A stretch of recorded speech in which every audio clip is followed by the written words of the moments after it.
Merci pour votre confiance et fidélité à la chaîne mère. Il est 13 heures à Bamako, la même heure à Lomé et à Abidjan.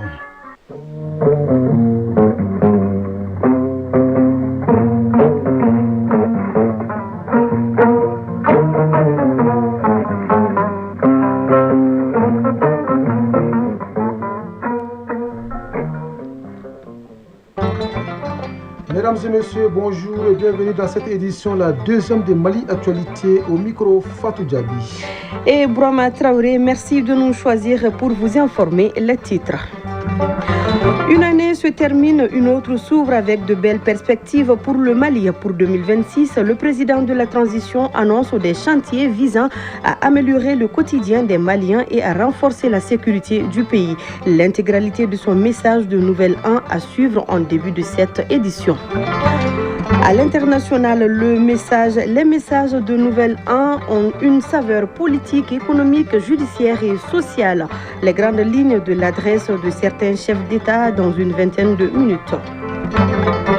Entre affluence et sécurité, le quotidien des parkers est bien mouvementé devant les édifices publics et privés. Malgré des péripéties, ils tirent leur épingle du jeu. Dans cette activité, c'est le grand format de ce 13 heures.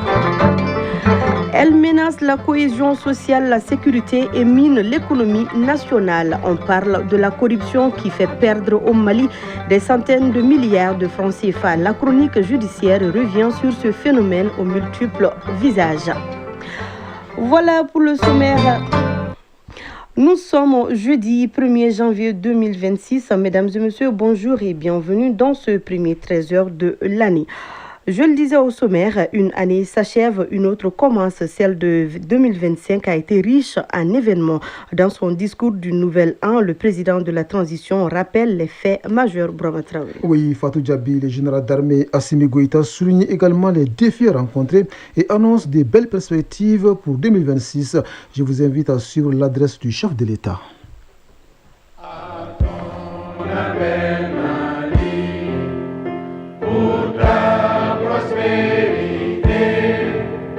Fidèle à ton destin, nous serons tous réunis. Un peu, un but, une fois, pour une Afrique unie. Si l'ennemi découvre son front, au-dedans ou au-dehors, debout sur les remparts, nous sommes résolus de mourir pour l'Afrique et pour toi, Mali. Notre drapeau sera liberté pour l'Afrique et pour toi, Mali. Notre combat sera l'unité. Oh Mali d'aujourd'hui, oh Mali de demain. Les chants fleurissent d'espérance, les cœurs vibrent de confiance. Maliennes, Maliens, mes chers compatriotes, hôtes du Mali, par la grâce d'Allah, nous franchissons le seuil de la nouvelle année 2026. En ce moment de recueillement et d'espérance, je formule pour chacune et chacun d'entre vous des vœux de réconfort, de concorde, de santé et de prospérité. Je m'incline pieusement devant la mémoire de nos martyrs civils et militaires. Leur sacrifice est le socle de notre engagement et de notre renouveau. À nos blessés, aux familles endeuillées, la nation exprime sa solidarité indéfectible. Je voudrais également adresser ma compassion aux populations durement éprouvées par les sinistres survenus dans notre pays. Je formule le vœu que l'élan de solidarité nationale dans la dignité et l'entraide continue de soulager les peines et de relever les vies. Maliennes, Maliens, mes chers compatriotes, le passage à une nouvelle année est une occasion de regarder ensemble le chemin parcouru, d'évaluer nos efforts communs et de mesurer avec lucidité les défis à relever. L'année 2025, dont nous vivons les derniers instants, a été une année de preuve, notamment sur les plans énergétiques et économiques. Elle a également été une année de vérité, celle qui révèle dans l'adversité le patriotisme et la résilience indéfectible des Maliennes et des Maliens. Je rends un hommage appuyé à notre peuple pour sa dignité, sa patience et sa détermination. Depuis plusieurs mois, notre pays subit d'importantes perturbations dans son approvisionnement en carburant, consécutives à des attaques répétées contre des convois vitaux. Parallèlement, une campagne de désinformation a tenté d'installer le doute, la peur et la division. Elle n'a fait que renforcer notre prise de conscience collective et consolider notre dynamique de résistance. En ces instants solennels, je salue la bravoure de nos opérateurs économiques, de nos chauffeurs et de leurs apprentis, qui, au péril de leur vie, ont assuré le ravitaillement du pays. Je félicite nos forces armées et de sécurité, ainsi que le gouvernement, pour la coordination de la réponse nationale ayant permis d'éviter des ruptures majeures de carburant. Derrière chaque défi se dresse une opportunité. Le défi d'importation doit devenir une opportunité d'innovation. Pour une nation debout comme la nôtre, l'adversité n'est pas un frein, elle est un levier. Maliennes, Maliens, mes chers compatriotes, face aux pressions, aux tentatives d'isolement et aux manœuvres d'influence, le Mali a fait un choix, celui de la souveraineté assumée. Là où certains attendaient la résignation, nous avons opposé la décision. Le temps de l'improvisation est révolu. Le Mali a fait le choix irréversible de rompre avec la navigation à vue. C'est dans cette perspective que j'ai doté notre nation d'une boussole stratégique. La vision prospective Malikura Nyatasira Kabesam Baflani Biurani Sabama, adossée à une stratégie de mise en œuvre 2025-2033. Ancrée dans le scénario du renouveau, cette vision est notre pacte d'honneur avec les générations futures. À l'horizon 2063, notre ambition est de faire du Mali une nation souveraine, unie, juste, sécurisée et prospère. Nous abordons l'année 2026 avec une ligne de conduite, celle de consolider la souveraineté et de bâtir une prospérité partagée. Maliennes, Maliens, mes chers compatriotes, la paix durable demeure la condition première de tout progrès. C'est le sens du combat héroïque mené chaque jour par nos forces armées et de sécurité contre le terrorisme et le crime organisé. Je salue leur bravoure, leur discipline et leur professionnalisme. La nation ne les oubliera jamais. Mener une guerre asymétrique est une épreuve redoutable, Mais face à la menace, nous avons choisi de rebâtir notre outil de défense. Des avancées significatives ont été enregistrées, des zones ont été sécurisées, la liberté de mouvement s'est améliorée et l'autorité de l'État poursuit son rétablissement. Et cette dynamique dépasse nos frontières nationales. Avec nos frères du Burkina Faso et du Niger, nous avons franchi une étape déterminante avec l'opérationnalisation de la force unifiée de l'AES et la mise en place d'un dispositif opérationnel coordonné. Face à l'ennemi commun, notre solidarité s'est traduite en actes. Protéger nos peuples et défendre notre espace commun. Nous savons aussi que la paix véritable ne s'impose pas, elle se construit. Elle exige la vérité, le dialogue et la confiance entre Maliens.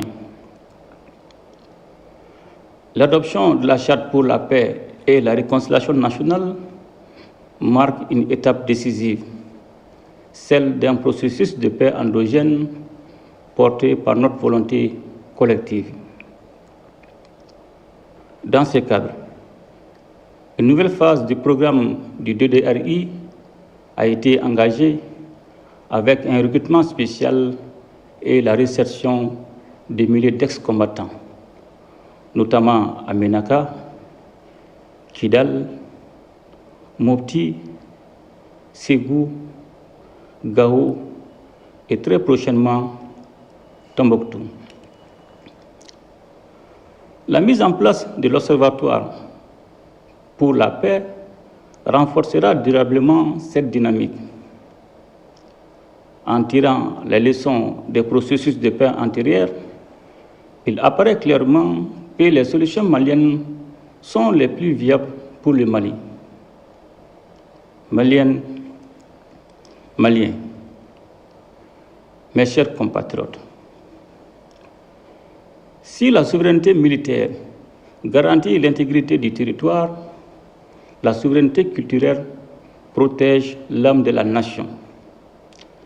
C'est la raison pour laquelle nous avons engagé une dynamique de renaissance culturelle et d'éducation aux valeurs, afin de renforcer durablement le vivre ensemble et de façonner le Mali d'un courant, un citoyen patriote, responsable et bâtisseur.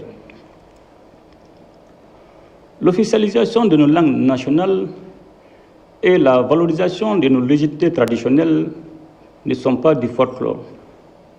Elles expriment un retour à notre essence. Cette renaissance consolide la cohésion sociale, renforce la paix et fait de notre culture un levier de rayonnement et de développement endogène. Maliennes, Maliens, mes chers compatriotes, la justice et la gouvernance vertueuse demeureront au cœur de notre projet national. La lutte contre la délinquance économique et financière, la corruption et l'impunité n'est pas une option. Elle s'impose comme un devoir. Le pôle national économique et financier et l'Agence nationale de recouvrement des avoirs saisis ou confisqués participent à l'affirmation de la règle que nul n'est au-dessus de la loi et que l'argent indûment soustrait à la nation doit obligatoirement revenir à la nation. Maliennes, Maliens, mes chers compatriotes, lors des assises nationales de la refondation, le peuple malien avait exprimé sa vive préoccupation face aux dérives et dysfonctionnements du paysage politique, susceptibles d'alimenter la mauvaise gouvernance. Fidèle à notre engagement d'appliquer les recommandations issues des assises dans un esprit de concertation et d'inclusivité, j'ai décidé d'organiser en avril 2025 les consultations avec les forces vives de la nation afin de préciser les modalités d'application de certaines recommandations et de leur mise en œuvre dans le cadre de la relecture de la charte des partis politiques.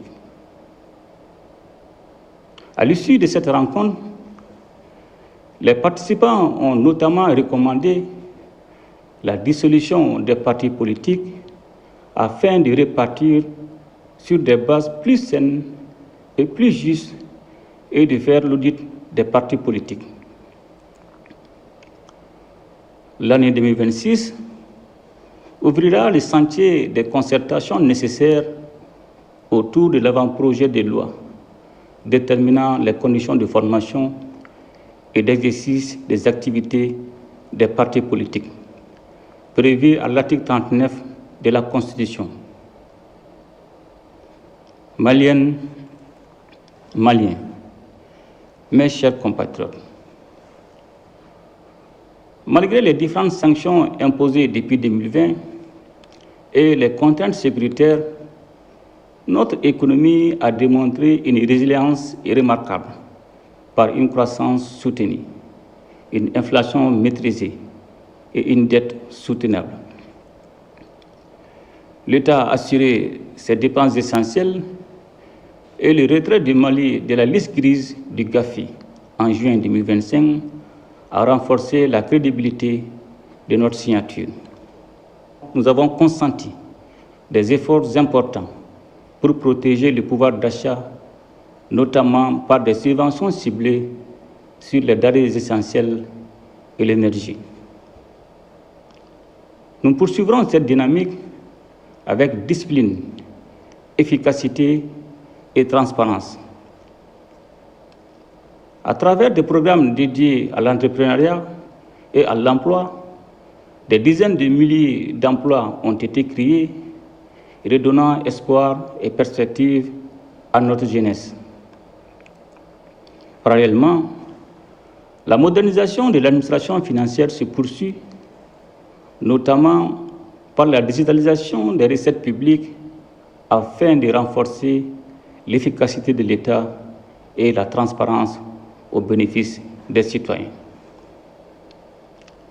Dans le secteur minier, l'ouverture de nouvelles capacités, l'application stricte de nos textes, ainsi que la renégociation de certains contrats ont déjà produit des retombées significatives pour l'État. En 2026, nous poursuivrons cette trajectoire par des mesures de structuration et de valorisation, afin que la richesse nationale serve davantage à l'investissement public, l'emploi et la transformation locale. Une vérité doit s'imposer. La richesse du Mali va appartenir aux Maliens et profiter d'abord au peuple malien. Maliennes, Maliens, mes chers compatriotes, la crise énergétique a été éprouvante. Cette épreuve nous oblige à une transformation profonde. Elle nous impose d'édifier une souveraineté énergétique par la diversification des sources d'énergie, par le développement des capacités nationales, par des investissements structurants et par l'amélioration durable de la gouvernance du secteur. Elle nous impose aussi un sursaut productif en transformant nos matières premières sur place, en créant plus de valeur, plus d'emplois, plus de revenus, en faisant de nos défis une opportunité d'industrialisation. Maliennes, Maliens, mes chers compatriotes, la véritable richesse d'une nation, ce sont ses femmes et ses hommes, surtout sa jeunesse. C'est la raison pour laquelle nous plaçons le développement du capital humain au centre de notre action, en mettant l'accent sur la santé, l'éducation, la formation professionnelle et la promotion des compétences. Dans le domaine de la santé, nous poursuivrons la réalisation de structures modernes afin de garantir à chaque citoyen des soins de qualité, ici même au Mali, dans la dignité. Le projet présidentiel d'urgence hospitalière restera à cet égard un axe majeur de notre engagement. Maliennes, Maliens, mes chers compatriotes, conformément à la vision Malikura Nyatasira Kabesamba Flani Bioran Sabama et à la stratégie nationale pour l'émergence et le développement durable 2024-2033, le gouvernement mettra en œuvre le projet de formation des ressources humaines mieux préparées et dotées de compétences reconnues, avec des programmes de construction et d'extension et de mise à niveau des infrastructures scolaires et universitaires. Maliennes, Maliens, mes chers compatriotes, l'année 2026 sera l'année de la consolidation, de la conquête du bien-être et du progrès.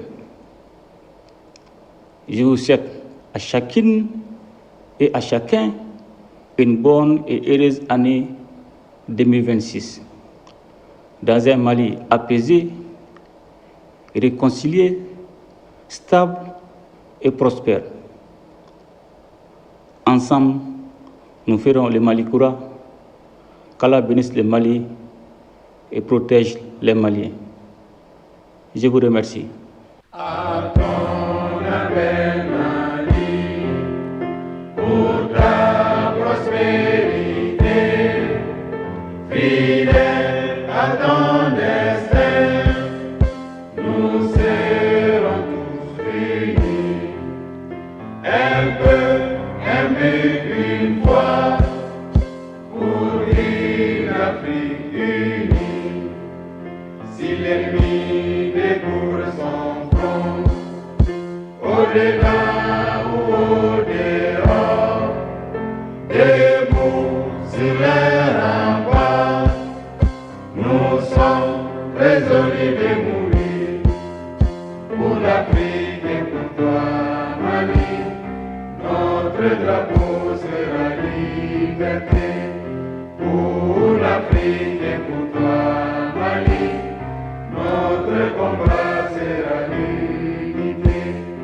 Oh Mali d'aujourd'hui, oh Mali de demain. Les chants fleurissent d'espérance, les cœurs vibrent de confiance.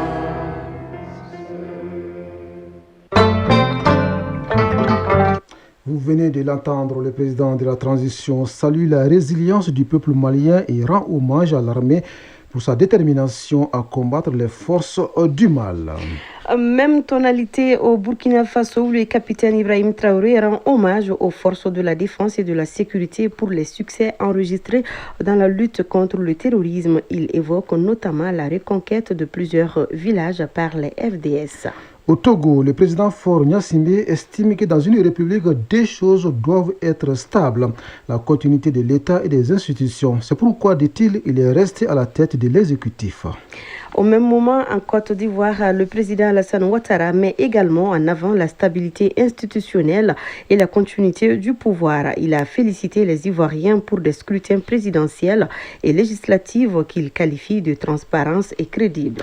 Au Sénégal, le président Bassirou Diomaye Faye affirme que des réductions drastiques des dépenses publiques ont été engagées.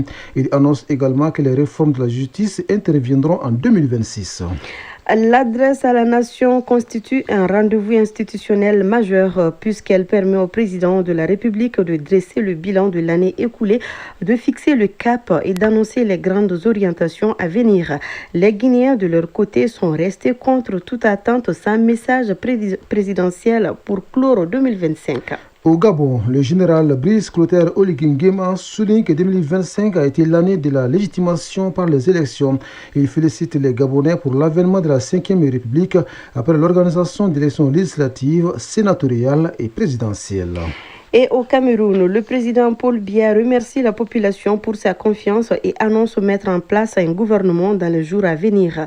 Durant près de 20 minutes, le chef de l'État camerounais est revenu sur plusieurs sujets qu'il avait déjà évoqués lors de sa prestation de serment relatif à la politique, l'économie, l'énergie, aux infrastructures ou encore aux emplois jeunes.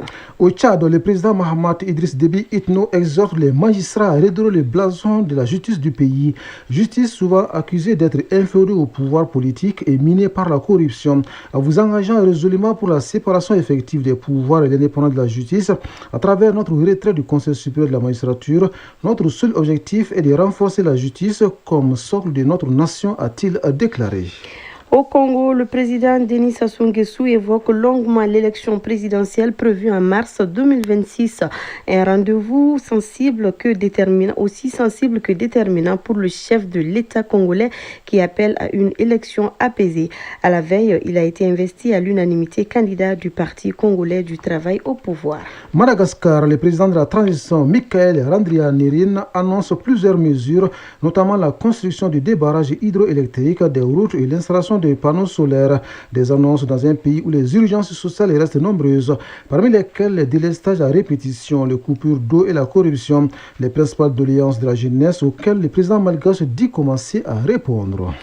Au même moment, Brahma Traoré au Maroc, le roi Mohamed VI a adressé des cartes de vœux aux chefs d'État et de gouvernement de pays frères et amis, dans lesquelles il exprime ses chaleureuses félicitations et ses sincères vœux de santé, de bien-être et de prospérité. Par la même occasion, le roi a reçu des cartes et des messages de félicitations des dirigeants de ces pays ainsi que de hautes personnalités internationales souhaitant davantage de progrès et de prospérité au peuple marocain. En France, le président Emmanuel Macron a présenté ses vœux pour sa dernière année à la tête du pays. Confronté à une impopularité record et à une instabilité internationale, le chef de l'État n'a pas fait de grandes annonces, mais a mis 3 vœux pour la France: unité, force et espérance. Dans ses vœux les plus courts depuis 2017, il a affirmé que l'année 2026 peut être et doit être utile.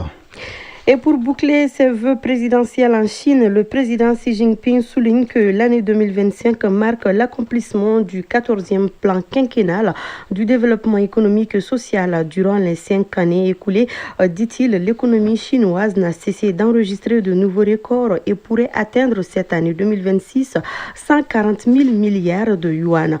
La puissance économique, le niveau scientifique et technologique, les capacités de défense nationale ainsi que la puissance globale de notre pays ont atteint de nouvelles hauteurs, se réjouit le dirigeant chinois. 13h passées de 28 minutes, nous revenons au Mali. C'est un métier qui fleurit à Bamako, celui de parquer devant les édifices publics, privés et au niveau des grandes places. Les acteurs du secteur sont de plus en plus nombreux. Les parkings de motos servent de stationnement des engins des usagers, moyennant quelques pièces d'argent. D'une part, c'est pour mieux sécuriser ces motos des vols et autres incidents malheureux. Et d'autre part, c'est un emploi qui permet de gagner sa vie. Entre gestion des flux, protection des engins et contact direct avec les usagers, le quotidien des parkeurs est bien chargé, comme nous raconte Adam Kone dans le grand format de cette édition. Il suffit de s'arrêter un instant devant un parking pour comprendre. Ce n'est pas simplement un lieu de garde de moto, c'est un décor où chacun rejoue sa journée. Les parkeurs, eux, ils tracent leur routine, entre poussière, pour des klaxons et patience. Un quotidien discret, mais qui en dit long sur la cadence des activités dans notre ville. Khalid Diarra et Mauricine Koulibaly, tous deux parkers, racontent leur quotidien ainsi que les difficultés auxquelles ils sont confrontés en pleine période de crise des carburants. Khalid Diarra. Notre travail consiste à bien accueillir les clients. S'ils viennent, nous gardons leur moto. Ce moment est très difficile car nous ne parvenons pas à subvenir à nos besoins à cause de la crise du carburant. En temps normal, nous pouvons gagner entre 4 000 francs, 10 000 francs, voire 15 000 francs par jour. Le premier rôle d'un parqueur est de sécuriser les engins. Il doit bien accueillir les clients malgré les tempéraments des uns et des autres. Nous parvenons à subvenir aux besoins de nos familles, mais actuellement, les temps sont durs à cause de la crise de carburant. De son côté, Alfoussène Diarra, également parqueur, parvient lui aussi à subvenir à ses besoins grâce à ce métier. Nous sommes des parqueurs. Notre rôle consiste à bien garder les motos et les arranger. Dieu merci, nous parvenons à subvenir à nos besoins. La seule difficulté que nous rencontrons est le fait que certains clients gardent très mal leurs motos. Ousmane Ba et Demba Diarra, tous deux clients du parking, réclament une baisse du tarif. Je peux faire 4 à 5 va-et-vient dans la journée. Donc à chaque fois que je viens, je dois garer ma moto au niveau du parking. Et à chaque fois que je prends la moto, je dois payer aussi. Donc le parking, c'est 200 francs. Donc imaginez, 4 à 5 fois 200 francs. Bon, je garde ma moto au niveau du parking, ça c'est pour la sécurité. Voilà, c'est pour que la moto puisse être entre les bonnes mains. Quand je ne suis pas là, ne pas m'inquiéter ou que quelqu'un vienne détruire quelque chose. Pour moi, le prix est vraiment élevé parce qu'auparavant c'était 100 francs. Maintenant, c'est venu à 200 francs. Demba Diarra. Je garde ma moto au parking pour la sécuriser. Le prix est de 200 francs l'unité, mais je demande au parqueur de réduire à 100 francs car nous sommes devant un hôpital et nous pouvons faire beaucoup de va-et-vient dans la journée. Si à chaque fois il faut payer les 200 francs, ce n'est pas facile. En revanche, Marie-Bernadette Damilly trouve le prix du parking raisonnable. Pour la sécurité, parce que nous dans nos motos. Je garde ma moto au parking pour la sécurité. Quand on la gare au marché, on risque de se faire voler. Les prix du parking varient entre 100 francs et 200 francs selon le temps passé au marché. Je trouve les prix raisonnables.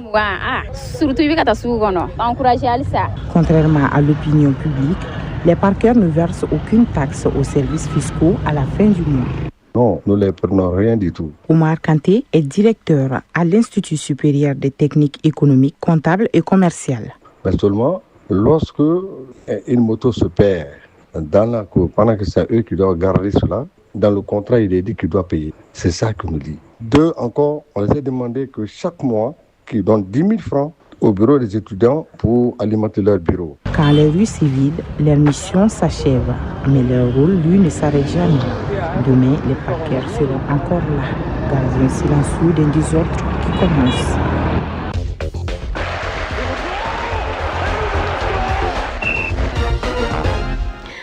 Dans l'actu des sports, direction Maroc pour parler de la CAN 2025, le tableau des huitièmes de finale est désormais au complet. Le Mali affronte la Tunisie le samedi à 19h, temps universel. Pour assurer la couverture de la CAN Maroc 2025, les hommes des médias sont fortement mobilisés, sans lesquels cette grande messe du football africain aurait manqué une saveur particulière. Clin d'œil à ces hommes et femmes dans la synthèse de l'actualité sportive qui porte la signature de Abdul Karim Kaba. CAN Maroc 2025, le tableau de huitième de finale est connu. Cela à l'issue des rencontres des poules dans les groupes E et F. Après le repos aujourd'hui et demain, le programme reprendra à la faveur des huitièmes de finale samedi. Il y aura 2 matchs, notamment Sénégal-Soudan en 16h. Le Mali jouera contre la Tunisie à 19h. Dimanche, le Maroc, pays hôte, affrontera la Tanzanie à 16h.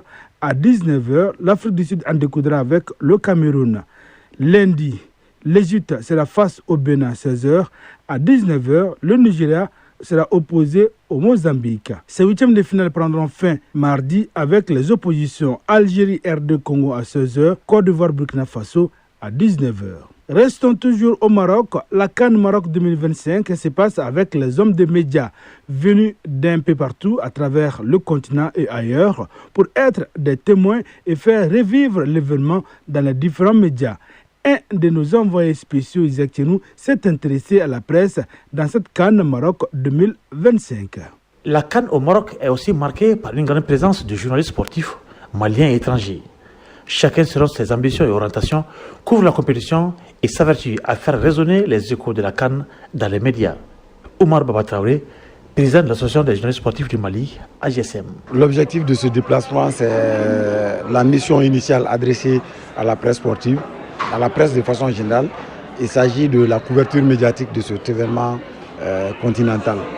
Être témoin de ça, à la suite de la couverture médiatique, susciter la mobilisation générale autour de notre sélection nationale. Alexandre Le Grand Ramba, journaliste du Burkina Faso. J'accompagne certes les étalons, mais je me fais le plaisir et le devoir de suivre les autres pays, surtout le Mali qui est là, et le Bénin, les pays voisins.